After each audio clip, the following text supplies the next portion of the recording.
Wild Fork Foods, your #1 meat and seafood source. He is a Super Bowl champion, a 3-time All-Pro, 4-time Pro Bowler, led the NFL in picks 3 different times. Everybody knows him and loves him. Everson Walls with you here on 105.3 The Fan, home of the Cowboys. And a good afternoon, sir. How you doing? I'm doing just fine. Doing just fine. I like the intro. That was cool. When they read through all that, you just nod. I did all that. That's me. You can still play today. Weird. I look at you. You can still play today. I couldn't play today. Yes, you could. You could. Let me say this. When I hear that, I wish I could have done more. I think that's really what I look at. I should have done more, and I could have been, you should honored in 14 more. interceptions in a year. You're right, man. Yeah. You're right. And I think that's when I look at it, I say, you know what? I should have been honored more, but I also should have done more. That's honestly what I have to you think. played in a good era, though, for those defensive backs. I did. Well, that's what, if you like making tackles. Yeah. No business decisions. I'm not much into the tackling, but, I'll throw myself under there if I have to. Everson Walls here with you on 105.3 The Fan. So, dude, I feel like I'm on the radio, but still – I'm in my car, but I can still hear you. That is great, man. Thank you for listening. Big Tolo, Everson Walls. How about that? Tolo, a Dallas guy, Berkner High School. And you still make Dallas your home? I do. Yes, yeah. Well, in Plano, but my man. In Plano Wildcat myself. I had to move away from Hamilton Park and let my mom and my sisters have it.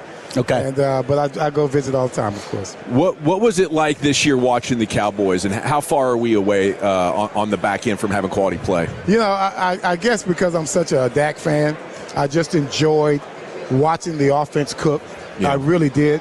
But at the same time, you realize no offense can overcome a bad defense. That's just the facts. I hear you talk about it all the time. Yeah. And I think that the Micah Parsons deal, we never – this is obvious stuff. We just never recovered. Yeah. We never recovered from it. We thought we did after the 3-game winning streak. We were like over the top with that. And as you can tell, I'm still a fan, even though I played and I cover them a little bit. But I do realize that this team is still relevant. And to me, that's a good thing. When your offense is balling the way it is, just give me a fair defense. Yeah. We may not win the Super Bowl with a fair defense, but I think we can make a lot of noise. You bring in a good defense, now you're talking complimentary football, which is something the Cowboys haven't done in quite some time. I remember talking with you. We had you on with CA one night when Trayvon Diggs was trying to chase your season record, right?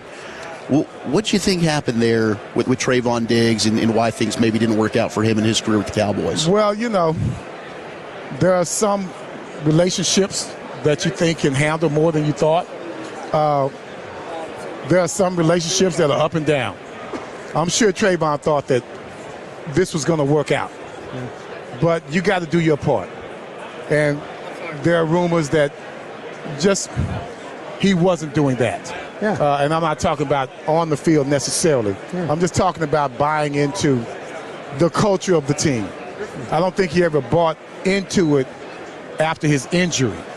It's easy to do that when you're balling with 11 picks. Mm-hmm. And, man, I went back and looked at some of his highlights. Just amazing, some of the plays that he made, not just the interceptions. But it's where you are when things go south. And he wasn't in a good place when they did that. He wasn't. How did you approach the game as a defensive back, and what allowed you to get so many interceptions? I mean, at Berkner, I think as a senior you had 11. I had 8. You had 8? Yeah. Was it 11 at Grambling? Was it 11 at Grambling your senior year? Yes. Okay, and then 11 your rookie year. That's an incredible amount of production back-to-back years. What allowed you to do that so consistently? So many things. I could backpedal really well. Anyone. Yeah. Better than anyone. For some reason, I run fast backwards. I don't know why. Can't do it forward, but backwards, I'm good. The physical makeup, just putting it all together. You got to know what your strengths are as an individual. Yeah. I knew I wasn't going to line up and racing anybody like Bob Hayes. Yeah. But I also knew that I wasn't going to let anyone like Bob Hayes get by me. I knew what my strengths were. My strength was to deviate you from your route. I was always able to do that, basketball experience. I was always able to make him go the way I wanted him to go, as well as keep the leverage on the receiver. Leverage is extremely important because that's what stops you from giving up the touchdowns. So I always had good leverage. I was always quick, and I was smart. I had Eddie Robinson as a college coach. Yes.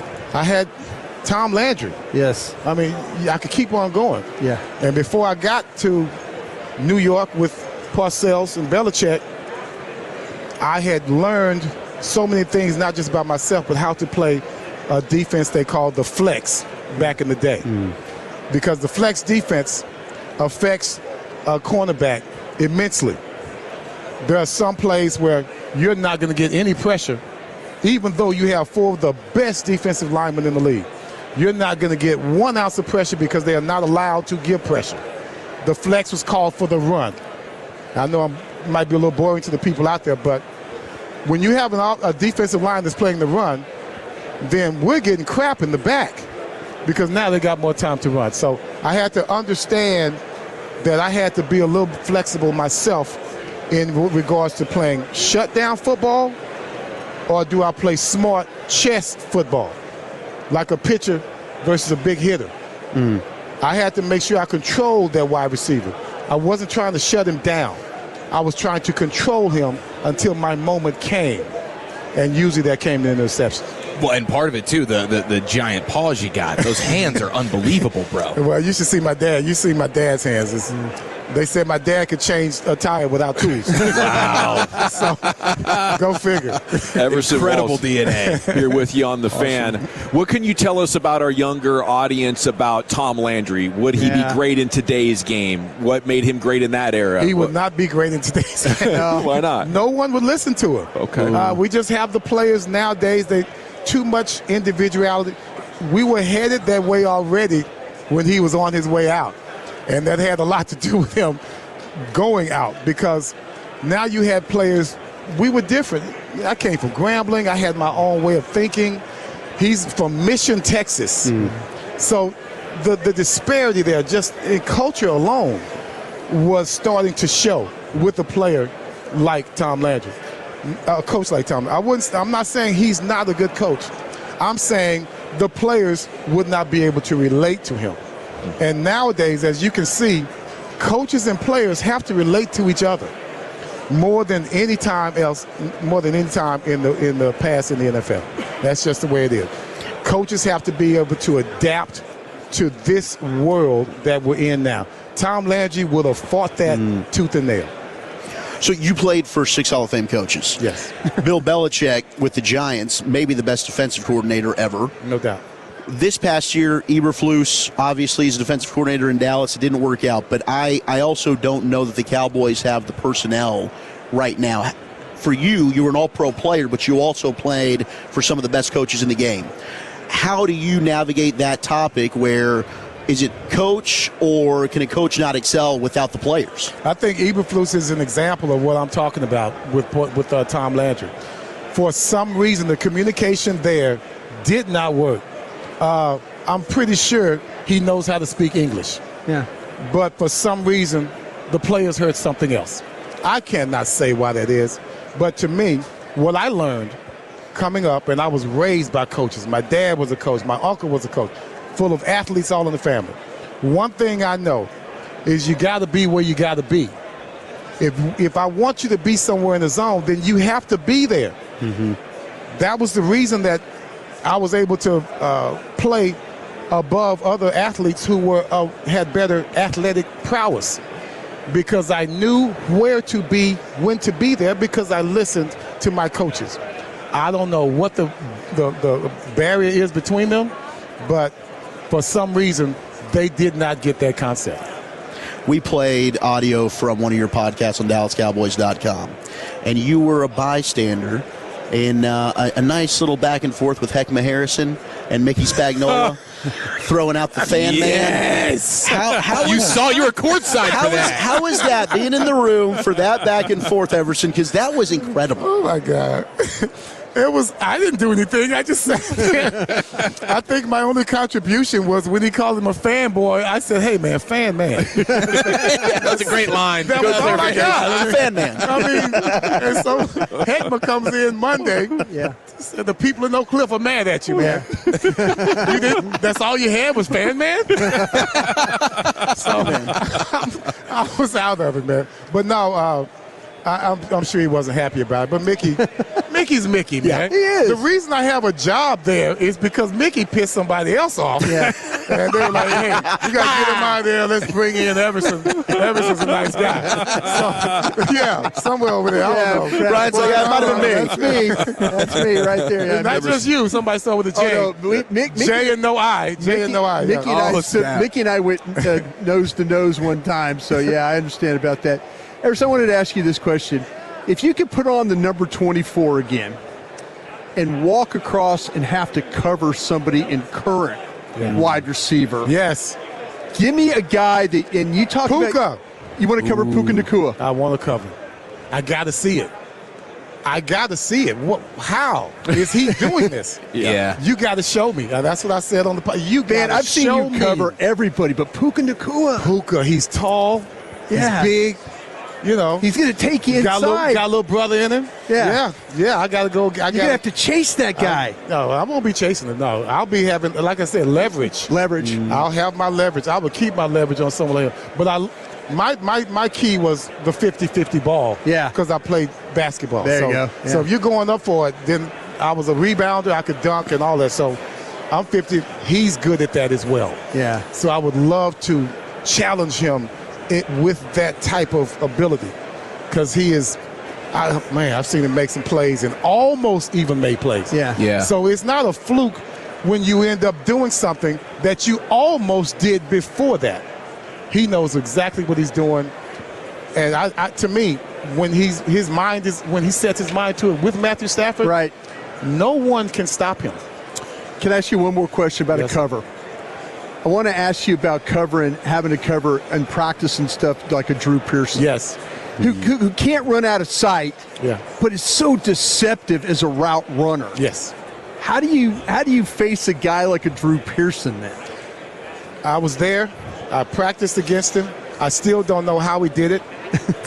You could say, okay, I'm slow, so he's going to get by me. Yeah. But I saw him get behind some of the best defensive backs. That's what I'm saying. And that's why he's my hero. Yeah. If I ever wanted to be anyone, and this is facts, I wanted to be Drew Pearson when I was in high school. Sure. That's why I was a wide receiver. Yeah. That's why I was able to make catches, because I practiced that all the time. And just watching Drew do what he does, I will forever be a fan. And I'm sorry, I love Michael and all the guys, but he is the number 8 year. Everson Walls here with the American Diabetes Association. Man, 1 in 2 Americans suffering from this? Yeah, I had to read that again. Yeah, I had to read that again. That stuff is crazy. But how can I argue against that when I had to give up my kidney to a guy with type 2 diabetes? Yeah. So I'm not going to argue with that at all. One thing I do know is that it affects so many people in America, but it's going to affect minorities more than anyone else in America, because that's something that economically we have to overcome as well. Finding the access to good care, good health, good eating, those kind of things. Something that my peers and fellow alumni need to be more aware of is how much type 2 diabetes affects every one of us. Everywhere I've stopped here today, someone said, yeah, man, my dad, my granddad, my sister, type 2 diabetes, they're still dealing with it, or they passed on from it. Yep. Those are the kind of things that we can't ignore. Well, God bless you. Thank you so much for sharing your memories and your thoughts on football with us here. It's great to see you anytime, especially here on Radio Row at the Super Bowl. All right, baby. What a great week. Thank you, guys. There he goes, Everson Walls, brought to you in part by Tide. If it's got to be clean, it's got to be Tide.